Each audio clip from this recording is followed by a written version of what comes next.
Welcome to BKV hi tech school. हम लोग 10वीं कक्षा का गणित पढ़ रहे हैं, अध्याय 6, जिसमें कल तक हम लोगों ने प्रश्नावली 6.5 तक देख लिया था। आज हम लोग ऐच्छिक प्रश्नावली देखेंगे। प्रश्नावली 6.6।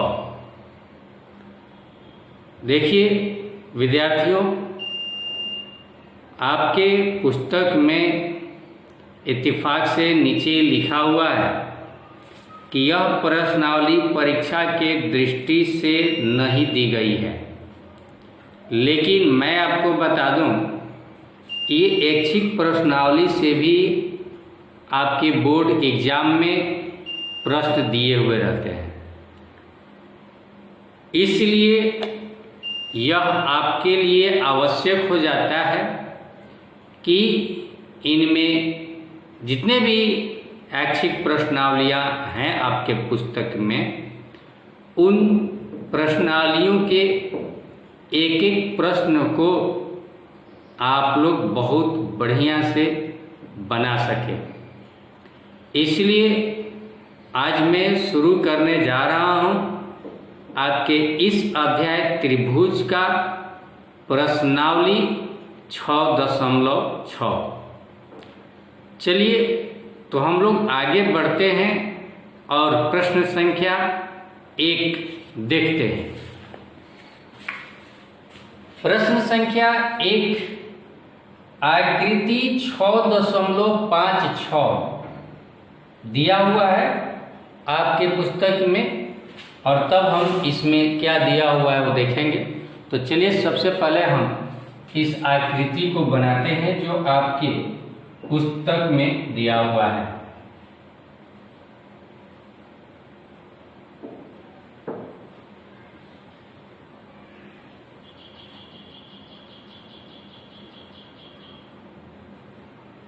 इस प्रकार की एक आकृति बनाई हुई है।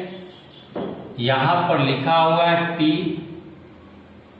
थोड़ा सा और नीचे बनाएंगे आप लोग पेज पर, क्योंकि मुझे तो मालूम है, इसे थोड़ा सा और ऊपर बढ़ाना पड़ेगा। ये है P, ये है Q और ये है R। ये दिया हुआ है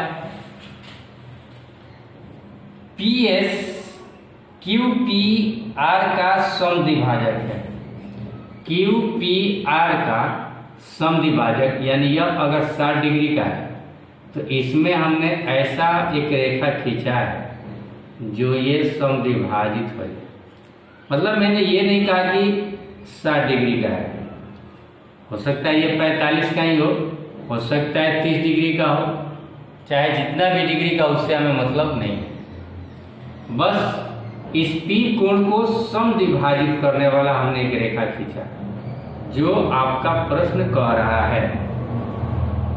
सिद्ध करना है, बस इतना ही दिया हुआ है। इसके बाद सिद्ध करना है आपको, सिद्ध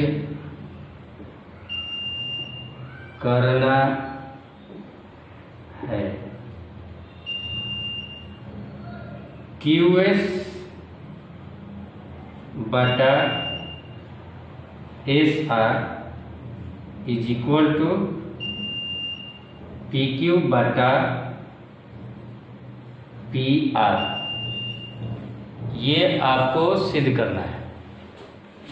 तो चलिए अब दिमाग लगाएं। देखिए ये ऐच्छिक प्रश्नावली है और ये सिर्फ पाइथागोरस प्रमेय पर नहीं है। इस अध्याय में हम लोगों ने जितने भी प्रमेय पढ़ा है उन सारे प्रमेयों को रिकॉल करना पड़ेगा, याद करना पड़ेगा, क्योंकि उन सभी प्रमेयों का कहीं ना कहीं इसमें इस्तेमाल करना है। मतलब इसी क्वेश्चन में नहीं, बाकी और भी क्वेश्चन है और अन्य क्वेश्चंस में भी हमें अन्य प्रमेय का इस्तेमाल करना है। तो इसलिए चलते हैं, अब हम यहाँ पर क्या दिमाग लगाएं। इस तरह का कभी चीज देखा होगा, कभी कहा गया था कि किसी त्रिभुज में एक भुजा के समानांतर खींची गई यदि दूसरी रेखा उस त्रिभुज के अन्य दो भुजाओं को भिन्न भिन्न बिंदुओं पर प्रतिच्छेद करती है, तो रेखा उन दो भुजाओं को एक ही अनुपात में विभाजित करती है। याद आ गया होगा आपको ये वाला प्रमेय। तो इस प्रमेय को हम लोग देखते हैं कि कहाँ अप्लाई कर सकते हैं। दिया हुआ है QS बटा SR। देखिए कहाँ है QS बटा SR।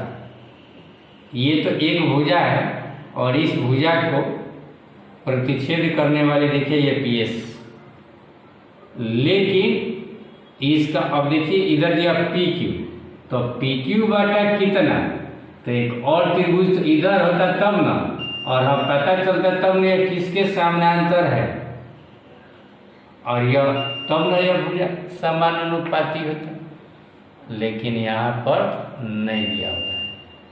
तो इसलिए हम लोग एक रचना करेंगे कि जैसे ये समद्विभाजित हो रहा है उसी प्रकार इसका मतलब कि कहीं ना कहीं ये बड़ा त्रिभुज है और इसको समद्विभाजित कर रहा है।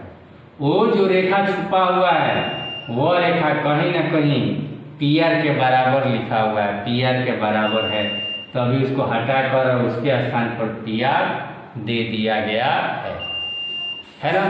तो इसीलिए अब हम चलते हैं रचना पर। रचना में हम क्या करेंगे, है ना, एक रेखा हम PS के बिल्कुल समानांतर हम खींच रहे हैं। देखिए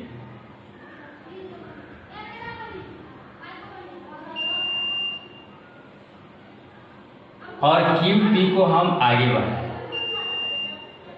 तो ये दोनों कहीं ना कहीं एक दूसरे को काट रहे हैं। और कहाँ काट रहे हैं, मान लीजिए अब PQRS T मान लीजिए इसको, यह जो है T है।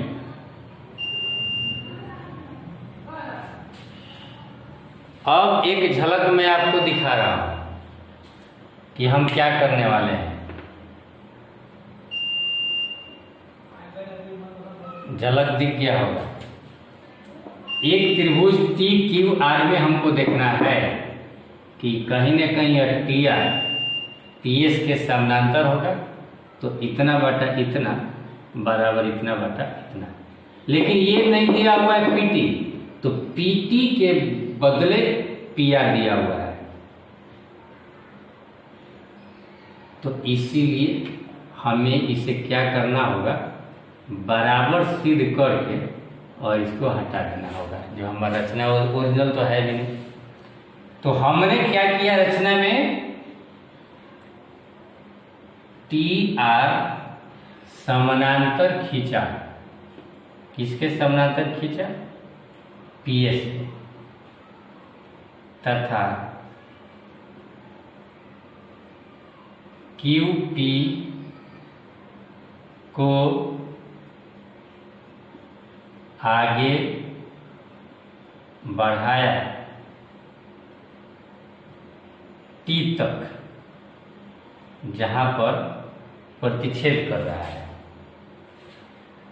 अब हम इसको बराबर कैसे सिद्ध कर सकते हैं, तो देखिए सबसे पहले तो एक चीज, ये कोड इस कोड को क्या कर रहा है, हम नंबरिंग कर देते हैं सबसे आसान इसमें समझने के लिए। इसको हम P1 कह सकते हैं, इसको हम P2 कह सकते हैं, और इस कोण को हमने P3 कह दिया। यहाँ पर भी दो कोण है, एक को R1 R2 और यह कोण बन गया टी। क्लियर। अब हमें इन्हीं सब में कुछ देखना है, ट्रिक है इसमें।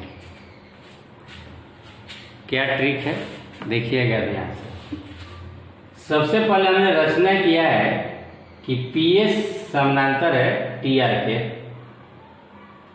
तो यह जो P2 कोण होगा वह R2 के बराबर होगा, क्योंकि पी आर तिर्यक रेखा हो जाएगा और ये एकांतर हो जाएगा, है ना। नहीं दिखाई दे रहा होगा, छोटा छोटा लिख दिया, थोड़ा सा इसको बड़ा में कर दे रहा हूँ।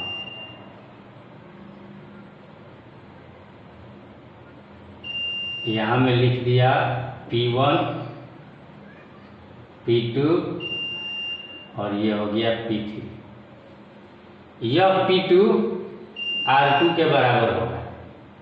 देखिएगा, चूंकि P2 कोण का नाम है, ऐसे ही लिखें, कोण P2 बराबर कोण R2, और यहाँ ब्रैकेट में लिख देंगे। क्यों हमने लिखा यह बात, क्योंकि ये एकांतर कोण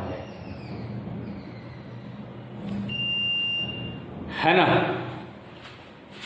दूसरी बात, इस पर भी एक जरा नजर डालिएगा,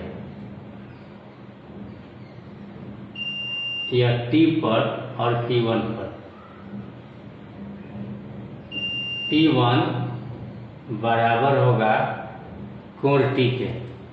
देखिए यह जो इसके समानांतर है और समानांतर है, तो ये जो होते हैं संगत कोण होते हैं। इस रेखा के नीचे का कोण तो इस रेखा के नीचे का कोण, और इस बार इसको तिर्यक रेखा मान रहे हैं, तो हम लिख देंगे यहाँ पर। ऐसा क्यों है, क्योंकि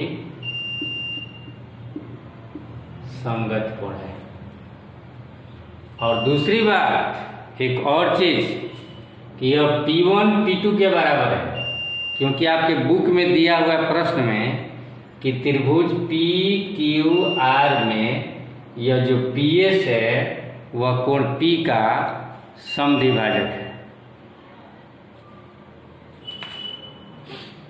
तो हम यहाँ लिखेंगे P1 बराबर कोण P2, और यह क्यों लिखेंगे, दिया हुआ है।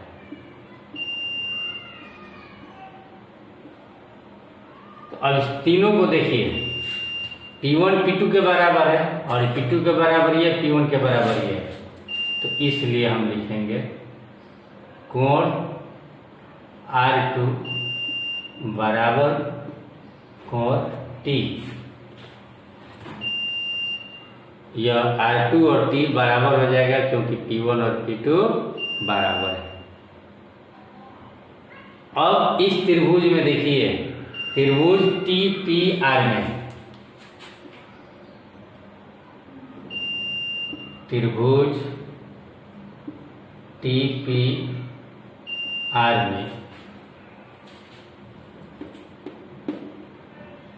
चूंकि कोण R2 बराबर है कोण T, इसलिए R2 के सामने वाला भुजा PT बराबर होगा कोण T के सामने वाला भुजा PR के। अब यह क्यों होगा, क्योंकि ये समद्विबाहु त्रिभुज है। क्यों समद्विबाहु त्रिभुज है, हम जानते हैं कि बराबर कोण के सम्मुख भुजा भी बराबर होते हैं। किसी त्रिभुज में अगर दो कोण बराबर है तो दो कोण के सामने वाले जो भुजा होते हैं वो बराबर होते हैं, और इसलिए वो त्रिभुज जो होता है वह समद्विबाहु त्रिभुज होता है। तो यही हमें यहाँ दिखाना है। यहाँ लिख सकते हैं हम बराबर शब्द कहीं प्रयोग कीजिए, कोई दिक्कत नहीं है। बराबर कोण के सम्मुख भुजा हमने लिख दिया यहाँ पर बराबर कोण के सम्मुख भुजा। इसलिए अब ध्यान दीजिए, यह PS जो है TR के समानांतर है और हम जानते हैं, है ना, त्रिभुज। अब पूरा बड़का त्रिभुज देख रहे हैं, TQR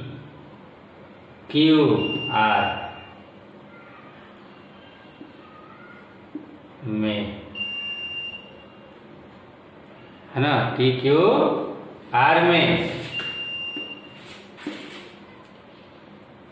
PS समानांतर है TR के। और यह क्यों समानांतर है? रचना से हमने रचना ही उसी तरह किया है।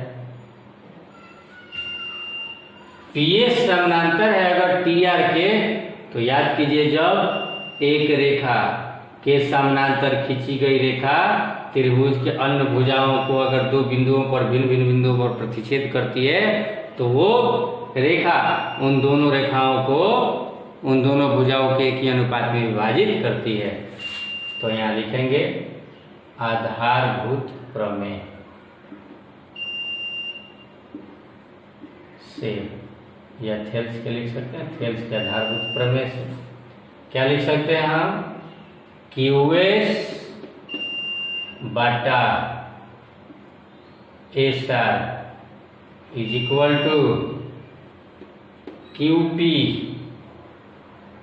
QP को हम PQ भी लिख सकते हैं या QP लिखना चाहिए, QP बटा PT, इतना लिख सकते हैं। अब इसी को हम आगे बढ़ाएंगे यहाँ पर।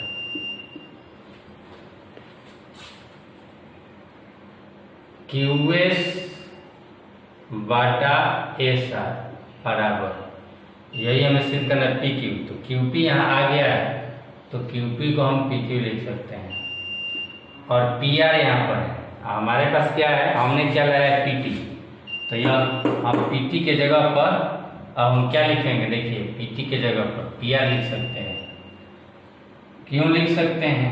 हमने सिद्ध किया है अभी, यहाँ लिख सकते हैं क्योंकि PT बराबर PR, और यही सिद्ध करने के लिए ही तो मेन मंत्र था।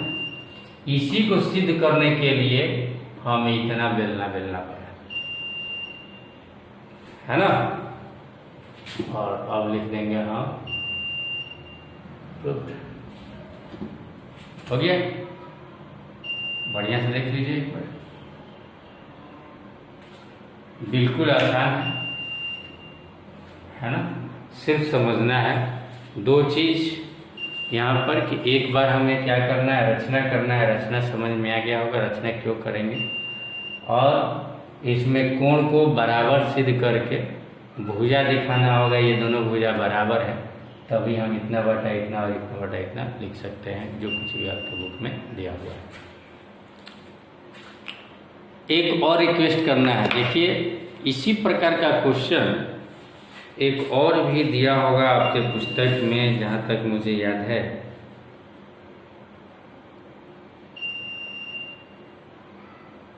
Question number 9।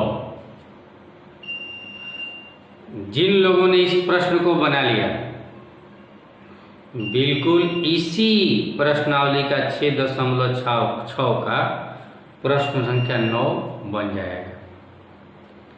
तो मैं पता करना चाहता हूं, ये क्वेश्चन समझकर क्वेश्चन नंबर 9 आपने बनाया कि नहीं बनाया, मुझे आप जरूर बताएंगे। क्वेश्चन नंबर 9 में बस मैं एक हिंट दे देता हूं कि जैसे मैंने यहाँ देखिए ऊपर से ये गया है, मैंने ऐसे नीचे, लेकिन क्वेश्चन नंबर 9 में आपको ऐसे जाना है, नीचे से ऊपर, ऐसे ऐसे आगे बढ़ते बढ़ते और अंत में यहाँ तक पहुँच जाएंगे और बता देंगे आप कि ये जो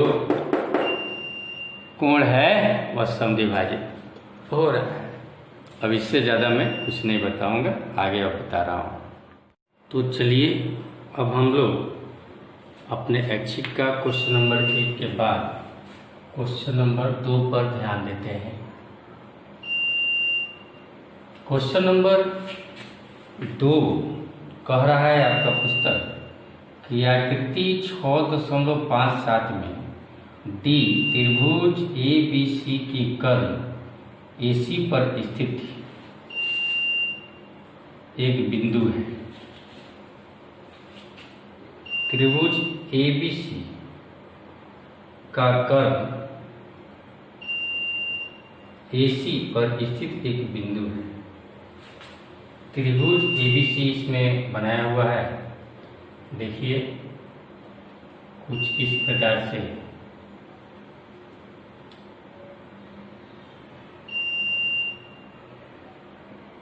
थोड़ी उल्टा बना दिया मैंने।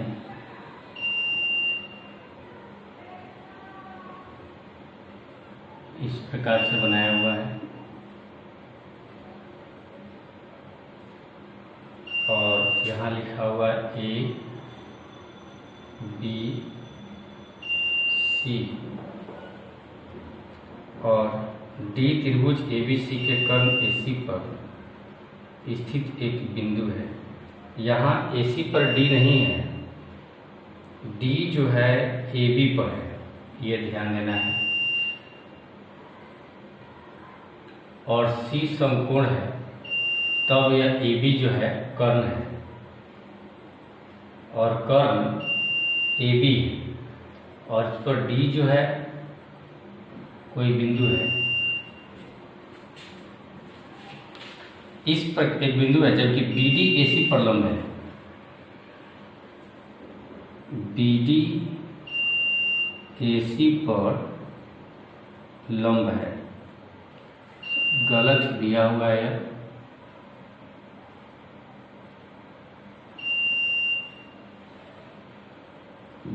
BD AC पर लंब है और AC यह हुआ है, यहाँ B के जगह पर C दिया हुआ है और यह हुआ BD।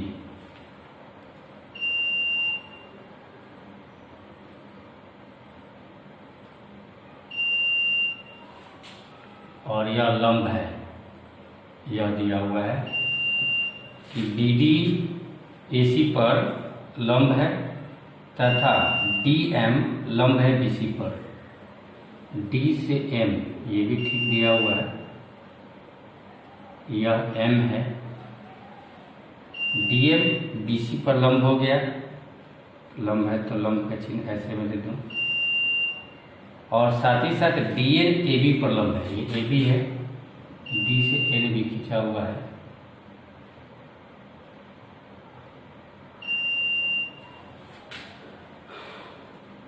तो आपको पहला क्वेश्चन सिद्ध करना है।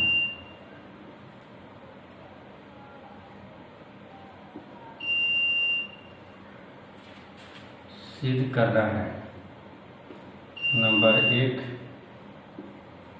DM square is equal to DN into MC, ये सिद्ध करना है आपको। तो चलिए इसको हम कैसे सिद्ध कर सकते हैं। तो ये स्क्वायर वाला है, आप याद कीजिए, ये DM स्क्वायर कैसे आएगा। इसको लेने के लिए हमें ऐसे दो त्रिभुज चुनने पड़ेंगे जिसमें DM जो है वो घनिष्ठ हो या DM दोनों में आना चाहिए। तो एक त्रिभुज देखिए DMC भी है और DMB भी है, ये दोनों त्रिभुज लेंगे और ये हम जानते हैं कि ये लंब है, यानी CDB भी एक समकोण त्रिभुज है। DMC और DMB भी एक दोनों समकोण त्रिभुज है। और हम एक प्रमेय याद किए हुए थे, किसी समकोण त्रिभुज में अगर कर्ण से लंब खींचा जाए, शीर्ष लंब खींचा जाए, तो इससे बने दो त्रिभुज आपस में समरूप होते हैं और ये दोनों त्रिभुज भी मूल त्रिभुज से यानी बड़े त्रिभुज से समरूप होते हैं। ये हमने देखा था। इस हिसाब से यहाँ लिखेंगे हम प्रमाण। प्रमाण में लिखेंगे त्रिभुज, अगर हमने कहा CDB में, CDB में देखिए भाई कोण D जो है वह 90 डिग्री है, मैं इस कोण की बात कर रहा हूँ, तथा DM यानी शीर्ष लंब है यह PC पर, इसलिए इससे बने दो त्रिभुजों की बात कर रहा हूं मैं। त्रिभुज CDM समरूप होगा त्रिभुज, अगर C कह रहा हूं इस त्रिभुज का, हमें मालूम है कि यह कोण इस कोण के बराबर होता है और यह कोण इस कोण के बराबर होता है, तो C लिखा हूं यानी D है ना, CDM, तो DBM समरूप होगा DBM। और ये दोनों अगर समरूप है तो हम क्या जानते हैं, दो समरूप त्रिभुजों की भुजाएं समानुपाती होती हैं, इसीलिए हम क्या लिख सकते हैं, आगे मैं लिख रहा हूँ, इसलिए CD बटा DB, तो DM बटा BM बराबर DM बटा BM बराबर CM बटा DM, CM बटा DM। इतना हमने लिखा। इतना लिखने के बाद हम ध्यान दें कि ये DM दो बार आ गया है यहाँ पर। जब DM दो बार आया, इसी को हमें लेना है, चुनना है, क्रॉस मल्टीप्लिकेशन करेंगे यहाँ पर। तो यहाँ लिखेंगे DM गुने DM बराबर CM गुने BM, DM गुने DM स्क्वायर बराबर, अब यहाँ लिखना है कि हमें लाना है CM, MC है यहाँ पर, CM बन जाएगा, MC बन जाएगा CM, और DM, लेकिन हमारा आया है DM, तो BM और DM पर हमें गौर करना है। देखिए हम क्या गौर करेंगे, सब लंब है एक दूसरे पर, CM को हम MC लिख दिया, और यह BM जो होगा वो DN के बराबर होगा, इसलिए हम यहाँ DN लिख देंगे, तो ये हमारा प्रूव हो जाएगा। लेकिन इसके पहले कारण भी देना होगा, क्यों हमने यहाँ लिखे, चूँकि BM बराबर होगा DN के। अब यह क्यों बराबर होगा, यह बराबर क्यों होगा ये देना है। तो यहाँ देखिए DM लंब है BC पर, और फिर से यह AB B लंब है BC पर, DL लंब है AB पर, सब लंब ही है।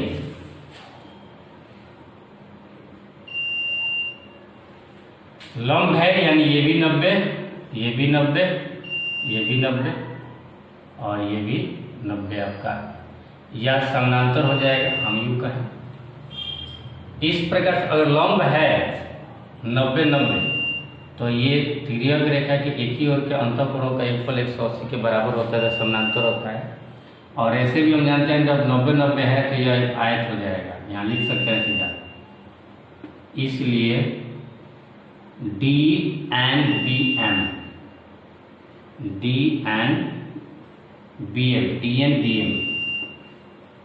एक आयत है, और आयत हो गया इसलिए हमने लिखा कि dm जो है बराबर होगा dn। इस प्रकार से इसलिए हम लिख सकते हैं dm स्क्वायर बराबर dn इंटू mc। प्रूव्ड। इतना तक तो आप बना लेंगे। इसके बाद आपको क्या करना है, लंब दिखाकर और इसको हमें आयत दिखा देना है। पहला क्वेश्चन हमारा सिद्ध हो गया। अब इसी का दूसरा क्वेश्चन है। दूसरा क्वेश्चन है dn square is equal to dm into an। ये हमें सिद्ध करना है। सेम टू सेम जैसे हमने इसको सिद्ध किया है उसी तरह इसे भी सिद्ध करेंगे। यह dn लंब है, देखिएगा। फिर यह लिखा हूँ प्रमाण। प्रमाण लिखने पर मैं क्या लिखूँ, ADB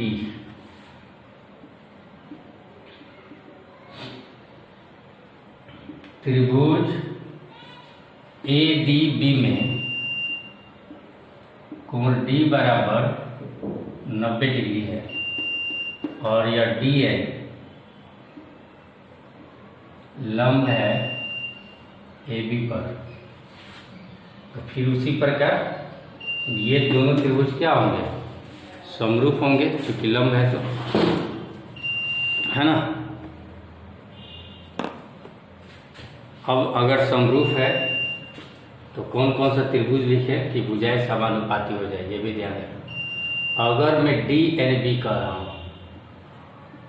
त्रिभुज DNB समरूप होगा किसके, ANB के, त्रिभुज ANB के। क्यों, क्योंकि D और A, इसका कोण D और इसका कोण A बराबर होता है LN 90 डिग्री, और इसका B कोण इसके D के बराबर होगा। तो इसलिए DN बट्टा AN बराबर NB बटा ND। ऐसे तो इसी दोनों से काम चल जाएगा, DN ND आ गया।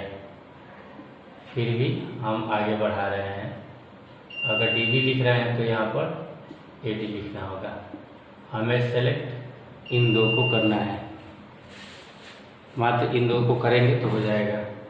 DN गुने ND क्रॉस मल्टीप्लिकेशन कर रहे हैं, DN into ND is equal to क्या लिखूंगा मैं, AN into NB। DN ND को मैं लिख सकता हूँ DN स्क्वायर बराबर, ये AN है, ये NB है। हमें लाना है AN, तो AN है, बस NB की जगह पर हमें DM लिखना है।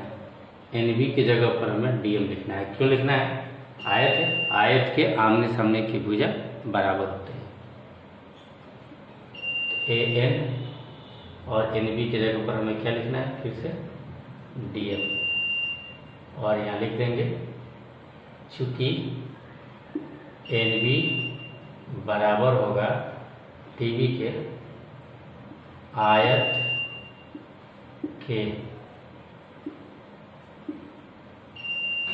समूह भुजा है, इसलिए फाइनली एक बार और हम लिखते हैं DN square is equal to DM into AN।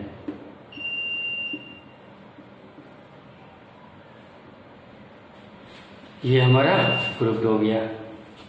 इस प्रकार से हम ये दो क्वेश्चन बना सकते हैं। Thank you.